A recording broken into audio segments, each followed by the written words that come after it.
Assalamualaikum warahmatullahi wabarakatuh. Perkenalkan, saya Musbirul Hamdi, NIM 180581123. Saya mahasiswa jurusan Pendidikan Sosiologi, Fakultas Ilmu Sosial, Universitas Negeri Padang.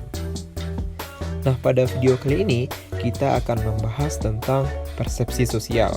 Dan diantaranya yang akan kita bahas yaitu yang pertama, pengertian persepsi, faktor yang mempengaruhi persepsi, proses persepsi, pengertian persepsi sosial, faktor yang mempengaruhi persepsi sosial, dan macam-macam persepsi sosial. Yang pertama, apa itu persepsi? Persepsi adalah proses interpretasi terhadap stimulus dan diterima melalui panca indera. Namun, persepsi dalam pengertian psikologi adalah proses pencarian informasi untuk dipahami, dan alat untuk memperoleh informasi tersebut adalah penginderaan. Sebaliknya, alat untuk memahaminya adalah kesadaran atau kognisi. Artinya, persepsi merupakan suatu proses didahului oleh penginderaan. Penginderaan adalah merupakan satu proses diterimanya stimulus oleh individu melalui alat penerimaan, yaitu alat indera. Namun proses tersebut tidak terhenti di situ saja. Pada umumnya, stimulus tersebut diteruskan oleh saraf otak sebagai pusat susunan saraf, dan proses itu selanjutnya disebut sebagai proses persepsi. Akan tetapi, kita sering mendengar, sering melihat bahwa persepsi saya, persepsi teman-teman itu berbeda. Padahal kita sama-sama memperhatikan suatu objek atau suatu barang yang sama. Tapi outputnya adalah ketika kita menginterpretasikan atau memaknai barang tersebut berbeda dengan orang lain. Padahal orang itu adalah teman dekat kita, tapi persepsi itu tetap berbeda karena memiliki sudut pandang yang berbeda pula. Nah, dapat disimpulkan bahwa faktor persepsi adalah yang pertama, stimulus atau objek persepsi, yang kedua perhatian, yang ketiga panca indera, yang keempat saraf sensoris. Saraf sensoris ini adalah untuk meneruskan dari stimulus ke otak kita. Nah, dari situlah memberikan respon terhadap satu stimulus itu. Selanjutnya, proses persepsi.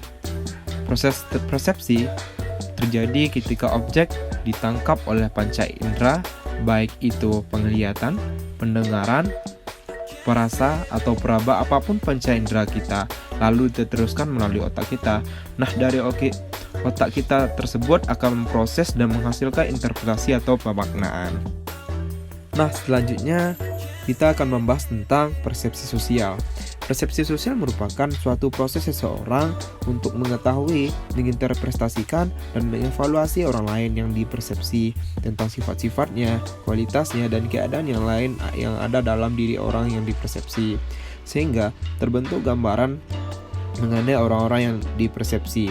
Karena yang dipersepsi itu manusia seperti halnya dengan yang mempersepsi, maka objek persepsi dapat memberikan pengaruh kepada yang mempersepsi.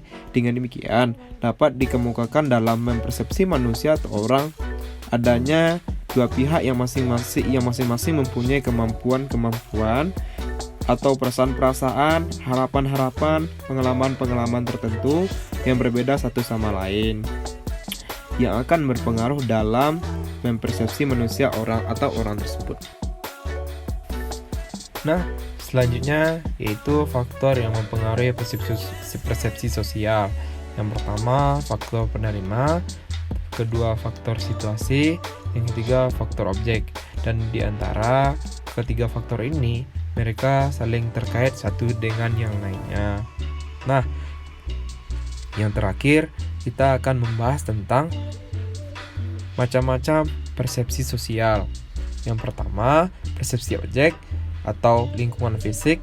Yang kedua, persepsi terhadap manusia atau interpersonal. Yang pertama, persepsi objek atau lingkungan fisik. Persepsi terhadap objek atau lingkungan fisik merupakan sebuah proses persepsi yang menggunakan benda sebagai objek, bukan manusia. Stimulus yang ditangkap bukan dari komunikasi non-verbal, melainkan dari gelombang cahaya, gelombang suara, temperatur, dan lain-lainnya. Sifat-sifat luar yang sedangkan berpersepsi terhadap orang menanggapi sifat-sifat luar dan dalam. perasaan, motif, harapan, dan sebagainya.